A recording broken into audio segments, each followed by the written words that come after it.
Hello and welcome to the Experience Lounge podcast. We're on episode 31 today, which is Employee Experience Insights and the Future of Work. And we've got a really great guest on from Qualtrics. But before we go into the episode, Sasha, how are you doing?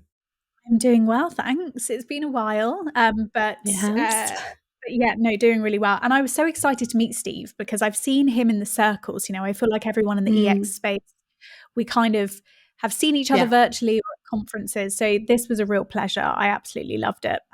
So yeah, I'm well, but how are you? Yes, I am good. Finally settled into our house, which is nice.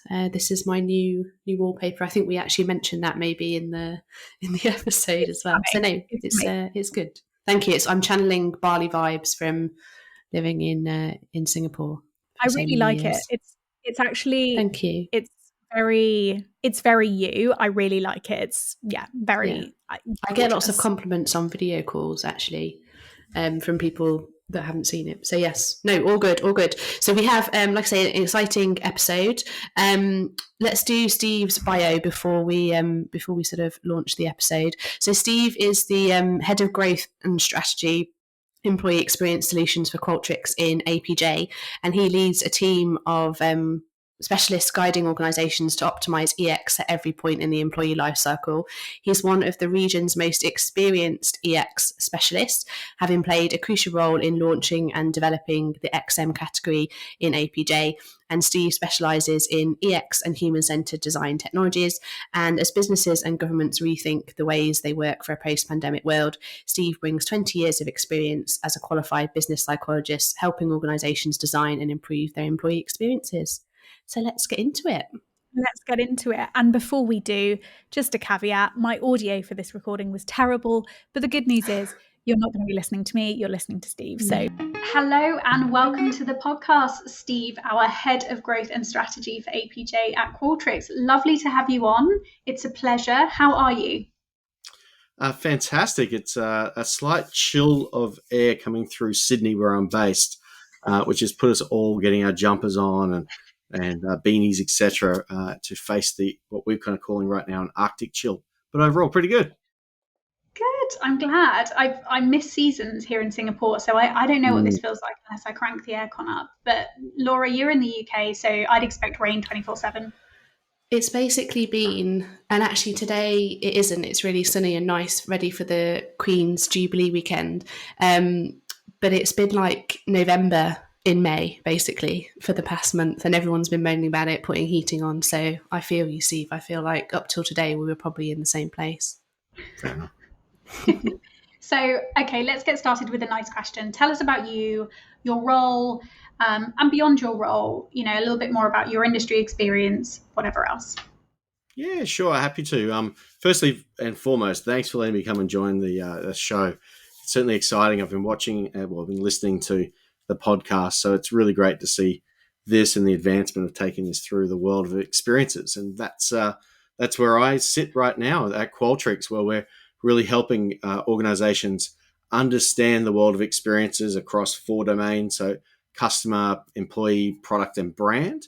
And at the moment, we've got just over 16,750 organizations that are out there trying to understand, listen, and act on their experience data. So it's been quite an exciting time. I've been at Qualtrics now for coming up to 5 years. My role, as you mentioned before, is around the head of growth and strategy in Qualtrics across the Asia Pacific and Japan region.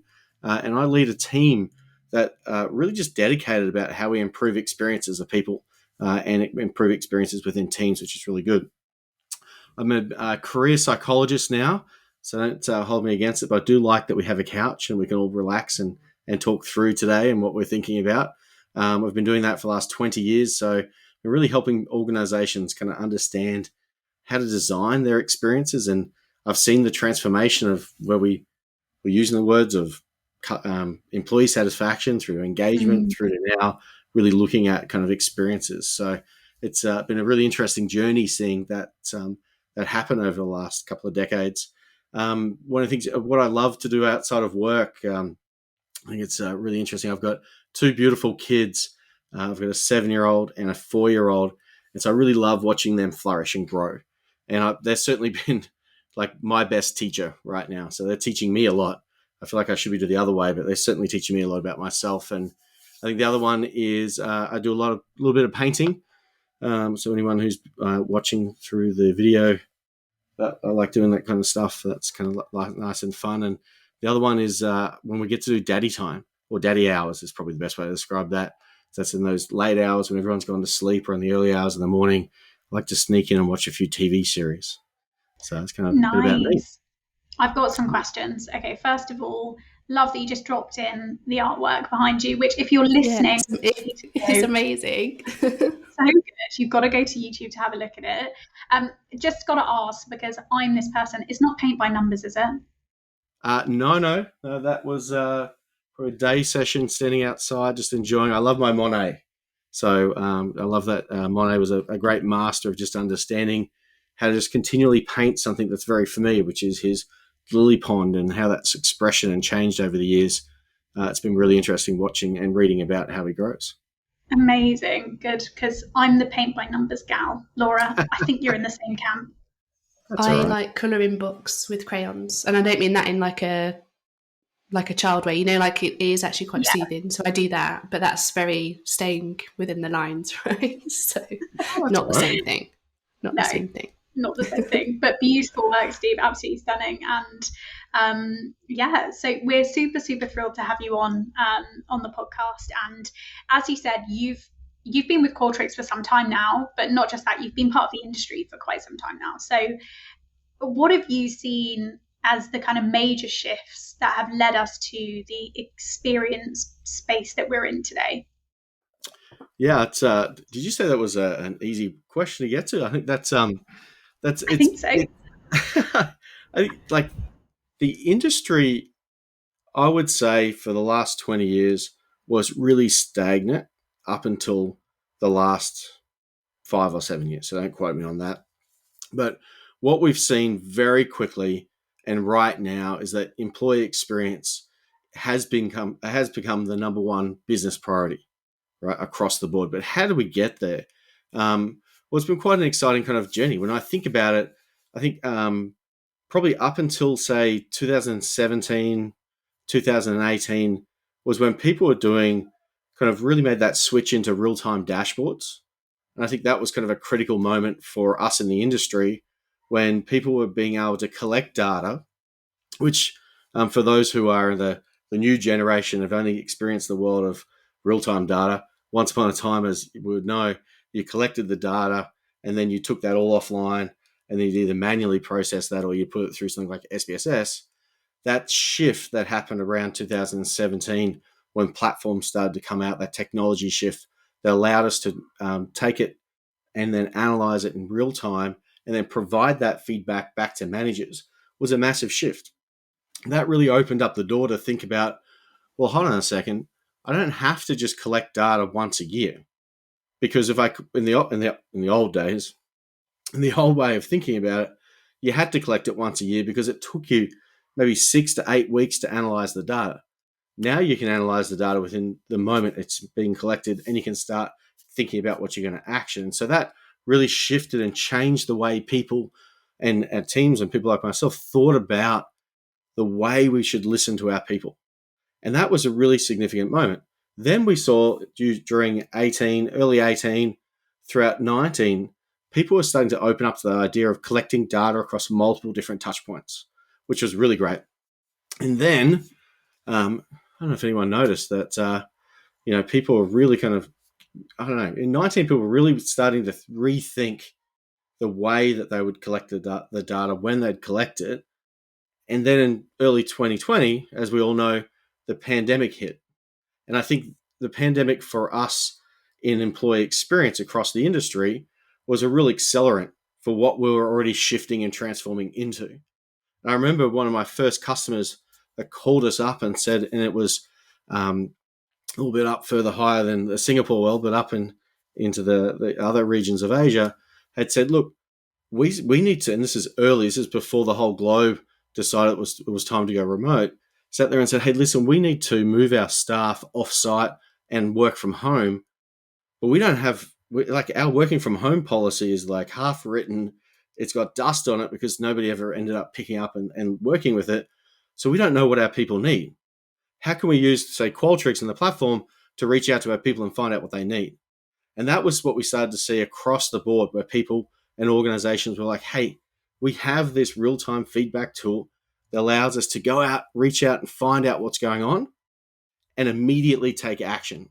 And that was the really interesting thing that we saw during, say, the pandemic, is this allowed for organizations to not just go and collect information and understand what's happening with their employees on a systematic way, but also in a reactive way, in a, hey, I need to get some data real time right now from you so we can go and act on, do you actually have the pieces in your computer or your workflow to do what you need to do?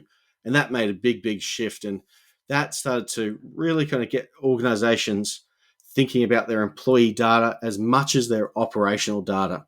So around, turnover rates, etc. And that pulled together, I don't know if I think you've seen the same here, is that really elevated HR and the role of employee experience right back up into the boardroom for people to really kind of get an idea that we can actually make a difference with that. And the interesting thing, and it's now coming out of the pandemic, and when I say coming out of the pandemic, I know we've got second, third, fourth, fifth waves coming through, but as we're coming out to realize that change is normal and change is something that we have to be consistent with, and hybrid, working across different areas, etc., we still need to continue to listen to our people, listen to them in different ways. And it's that technology shift that's kind of made the big difference that we've seen in the last 20 years. And then in the last 20 years, but in the last probably 10 years or so.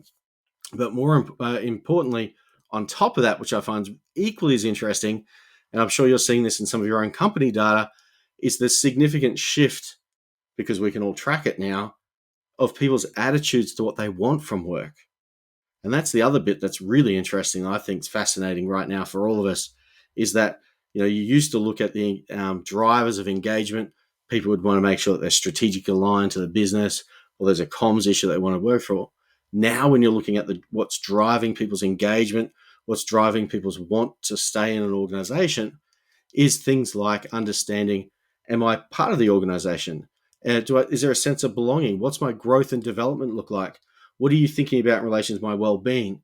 These topics now, which used to be lower on the list, are now right up there front and center, and the key drivers of engagement and intent to stay. So a significant amount of stuff going on in that journey, just to name a couple of things. Just a few things there. You raise a really interesting point, and certainly one I'm seeing with a lot of clients, which is, you're right, post-pandemic, people are desperate for data. So desperate for data. In fact, throughout the pandemic, but also now, all of the clients I work with are either talking to me about how do we create a more holistic measure of experience and what tools do we bring in, like Qualtrics, or how can we maximize and increase the volume of listening we do. And so, kind of that migration from annual surveys to pulse surveys and beyond, right? So I'm seeing that a lot as well. Is that coming through as, I guess, an increased demand for you? Yeah, we certainly are. We're seeing a lot of organizations now. Well, I won't put a quantity on it, but I'm certainly seeing a vast majority of them doing at least an annual, a pulse, and then some touch point within the employee journey at minimum when they're first kicking off their programs. Then we're seeing some more advanced organizations who are looking at across the multiple different touch points. They're pulsing maybe every 3 months on some of the key company metrics that they want to look at. And they're no longer looking at an annual or a deep dive. They're looking more at pulsing across their space. Yeah, totally makes sense. Laura, are you seeing the same thing where you are? Yeah, I think it's a move just to a different type of listening. So like you say, historically, I think it's been a few years ago, it would have just been your annual engagement survey. And when you said it takes months to analyse the data, Steve, I was like, that certainly resonates. And now I think you just see that it is trying to get more in the moment feedback about experiences, and a combination of how you do that through surveying, but actually thinking sometimes as well about ethnographic research and trying to sort of combine those together. So it's much more, I think, we're seeing organisations build out more comprehensive employee listening strategies. I think that's sort of the shift that we've definitely seen as well. And that's a really cool thing about when dashboards were turned on. And it seems like such a minor thing, but it's a massive shift because it allowed you then to not just look at data in real time, but also then you could filter data very quickly across different demographics, across different user groups, across different countries, etc. So you could really start to pinpoint in, where can I do the action? Where can I make impact on the basis of these results? And then from there, I can actually go and spend the money I've got, which is very limited for a lot of companies, on actually doing something that's going to matter and make impact.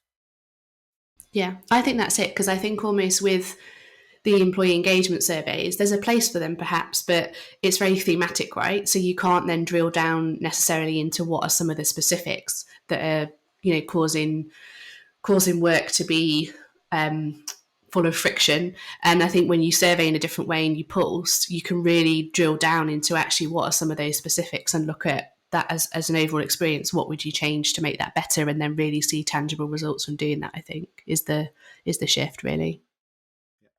Yeah, definitely.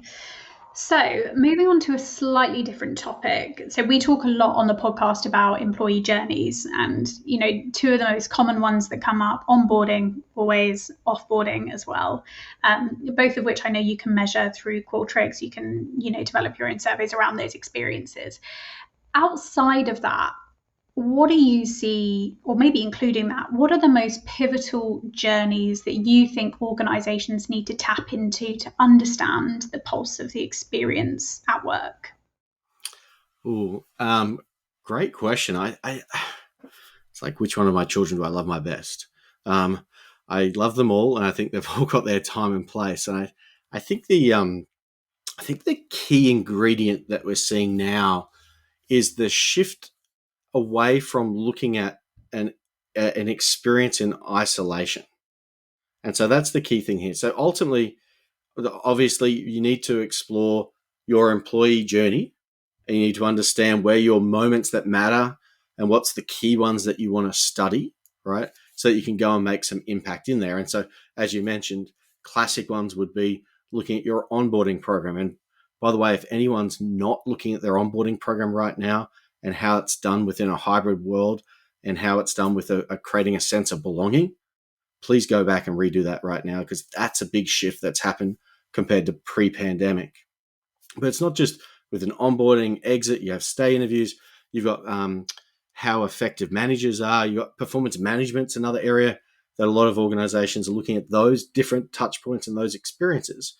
But what I was mentioning before was it's now trying not to look at those in isolation. So how does onboarding and the work that you're doing in onboarding impact someone's intent to stay or length to stay at an organization? Or how does manager effectiveness impact certain touch points in your employee journey? How does your alumni group and the experience that you have with your alumni, if you're doing that as a company, how does that impact the quality of hires that you have coming through your candidate journey? Those sort of linkages are really important. And something that we've just done recently is we've turned on a new feature in Qualtrics, is the ability for you to look at the what we call journey analytics and looking at different journeys within the employee experience and which ones are impacting on each other and what's something that you can learn from that.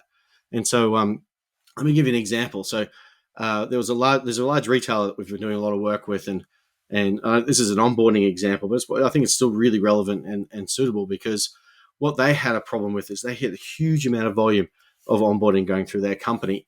And they were kind of really interesting to understand, where could they have like the biggest impact on new hires within the 30-day period, right? And so a lot of organizations, when they're studying onboarding, they'll study like it just once. They'll measure it potentially at the end of a journey or when somebody's been certified as onboarded, etc. But in this particular company, I think a lot of organizations should start moving to this, is they were using our platform to measure across multiple different days. So looking at day 1, day 7, and day 30. And so what they were able to do, they were actually able to tie those touch points together, right? And they were able to find that they found that effective communication from a manager in that first week had a massive impact on an individual in day 30, okay, in the way their outcomes was. In particular, if they didn't have, if the individual didn't strongly agree with the manager's communication and that the manager's communication was effective, they were 23% lower on job satisfaction at day 30 compared to the other people in their cohort. And further that, when we were analysing the data of individuals who received communication prior to the start date, so not just during the onboarding, but when you looked at your candidate experience, and those that actually had communication before they started had a different experience too. And so we found that those that, say, didn't have the absence of a communication, hey, you're coming in after you've signed up and said you're coming, those found that we scored 17% worse on their job at meeting their expectations around that at day 30. So there's a big shift in that space as well. And I guess kind of what we're highlighting here was what this allowed this particular learning and development team that was running the onboarding program was to go to their managers and say, when you come to the onboarding process, don't just dial it in. Don't just come and just be, hey, I'm here, this is what's about. Come and create that sense of belonging. Come with purpose. Communicate clearly on what's going on. And they were able to then retrain the managers, got the managers involved, use that data to get people to get the buy-in and really drive through that. All right.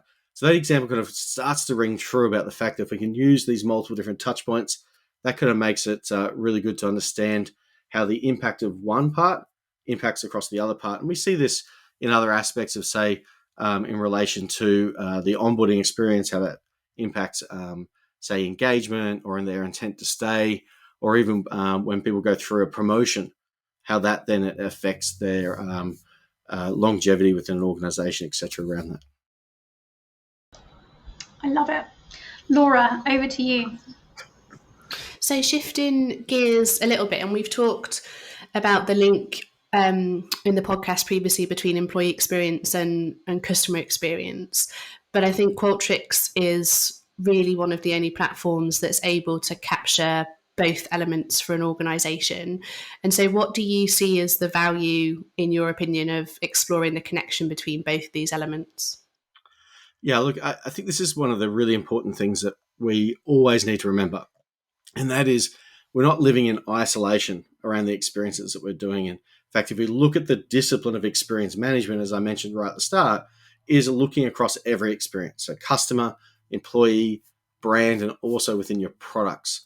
And so the ability to be able to join and connect those data sets together is actually really, really important. And it's something that, almost similar to what I was mentioning before around the employee journey, it unlocks the ability to understand, where should I go and create impact? Where shall I go and spend my very limited resources to go and ultimately impact the outcome? And we all know through the service profit chain that was published back in 1994, that was very clear. The effort and energy that you do in employee experience is going to impact your customer experience and impact your brand, which is then going to come back through and impact the quality of hires that you're going to be coming into the system. And then it keeps working around that way. And so it's pretty important to go and spend the time with that. The other part, just as a side note, in our EX Trends report that we do every year, this last one we came through, I was mentioning about the shift and the change of what's driving engagement before. Well, one of the top drivers of engagement is around the fact that employees want to work for a company that creates great customer experiences. And so that's a massive driver for them to want to stay. And so it's really important around that. And so employee experience teams need to be spending time with their customer experience teams and need to be working together. And so this is kind of something that we've been working pretty tirelessly on for the last, it feels like a decade, but it's only been about 4 or 5, probably maybe 3.5 years. We've been working pretty hard about creating the ability in the platform for our customers to not just look at their customer data, but also look at employee data and kind of put that all into one big pot and look at, well, what's driving, say, customer satisfaction? What levers can we go and pull to go and create that impact? And I think that's really important. And so There's a company we're doing some work with just recently. It was a leading food retailer in the US, and they had a great CX program, by the way. That was a really great CX program using their CX data. If you did a classic correlation to look at what was going on and what was happening and driving customer satisfaction. In their latest study, they found that it was food quality and service speed. These were kind of like it's a retailer where you go in and you take your order, and there's probably about 5 or 6 people that it takes to make the order, and that pops out the other end. What they found is that people in their CX data that food quality and speed of service was really critical for customer satisfaction. Now, that meant that they were about to undergo a massive amount of shift on how do we go and get better food quality? What does that look like? Is it the refrigerators to make sure it's stored better?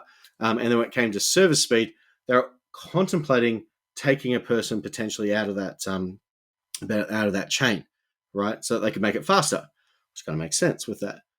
So it could have been really easy to go down that route and do that. Now, what they decided to do and what they realized, and this is a big thing that a lot of companies are doing at the moment, the problem they've got is that they're only making these business decisions based on half the data. And so they brought in the EX data with that, put it all into the pot together. And what they found was really, really interesting. And the particular data point they brought in from employee experience was a regular leadership pulse that they were getting. They were asking their employees about with that.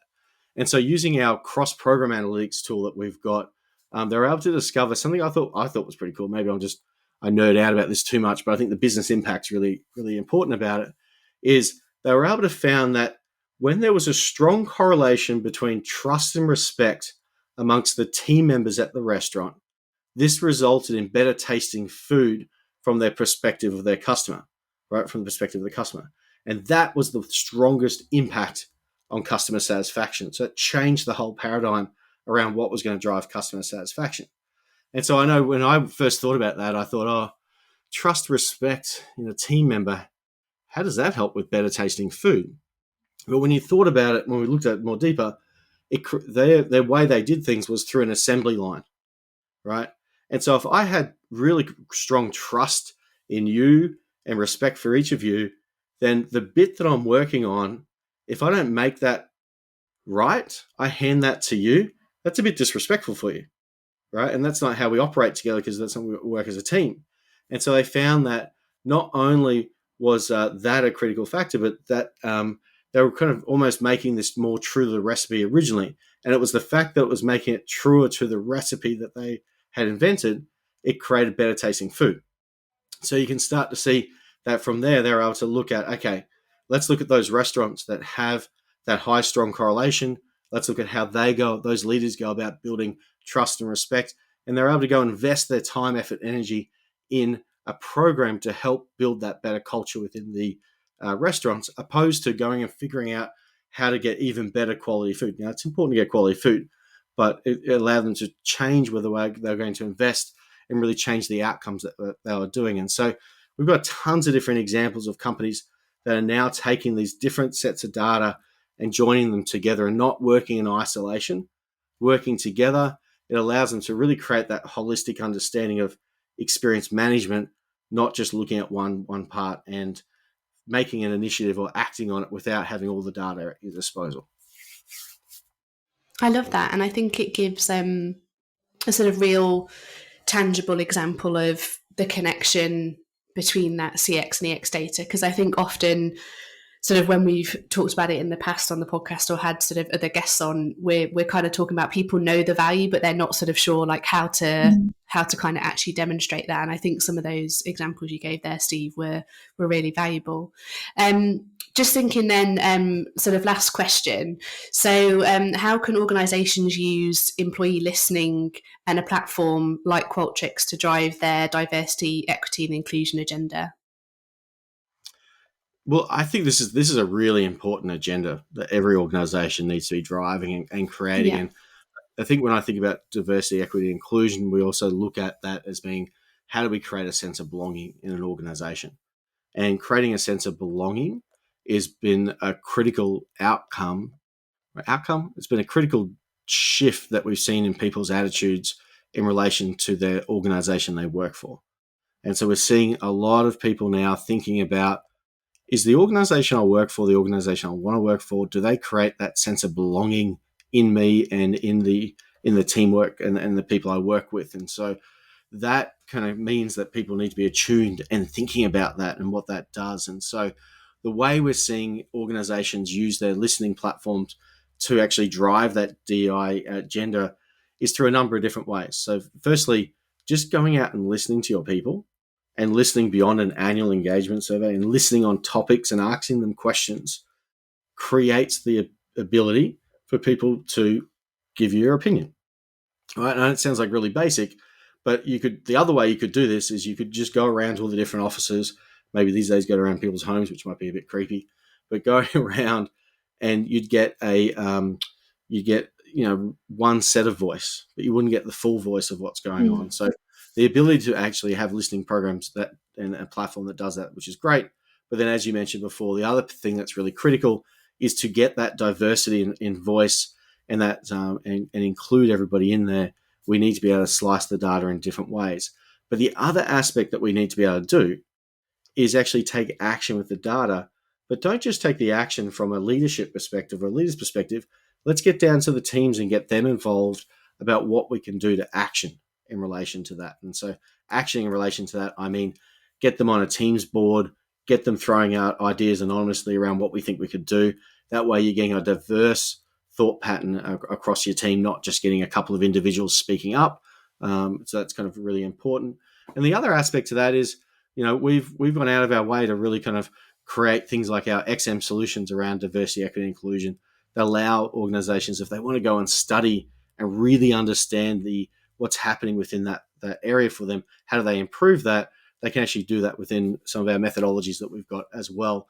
And that kind of really understands the way managers, the way leaders, the way people are interacting with each other within that world. And I think right now, I think you guys might have said this before in one of your earlier podcasts, is around working in this hybrid workforce and working in this way where people are we going back to an office or not going back to the office?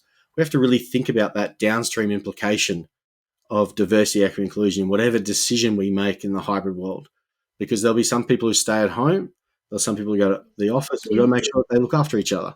So, yeah. So there's a few different things I'm thinking about, certainly when it comes to employee listening programs and understanding the platform and how you can use the platforms to reach out to as many people as possible to get the ideas of what's happening and how we can overall improve both our digital experiences we're having, our physical experiences, and also how do we get everybody working together to create a really great sense of belonging and go and achieve great things. Yeah.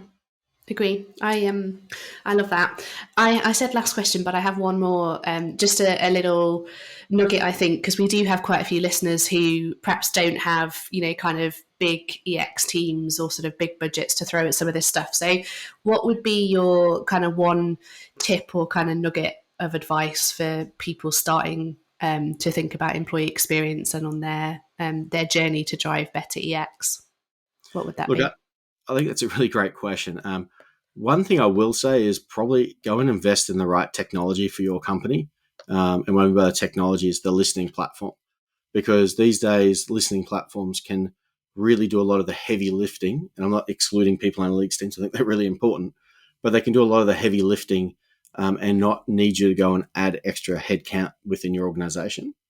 The other aspect I'll add there is I think you just need to go and pick an area that you think would be the biggest pain point maybe for the organization to go and improve, and just work on that area there and slowly build out the business case, slowly build out the impact.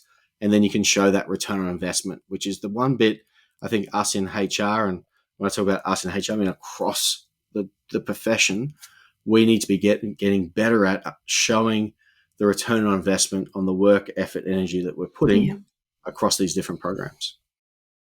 Yeah, I completely agree with that. And actually, that's a question within my team that we've now been asking. So even when we go and do presentations internally, we now will always ask the question, what's the return on investment, and talk about that with business stakeholders, because otherwise they're just not going to listen, right?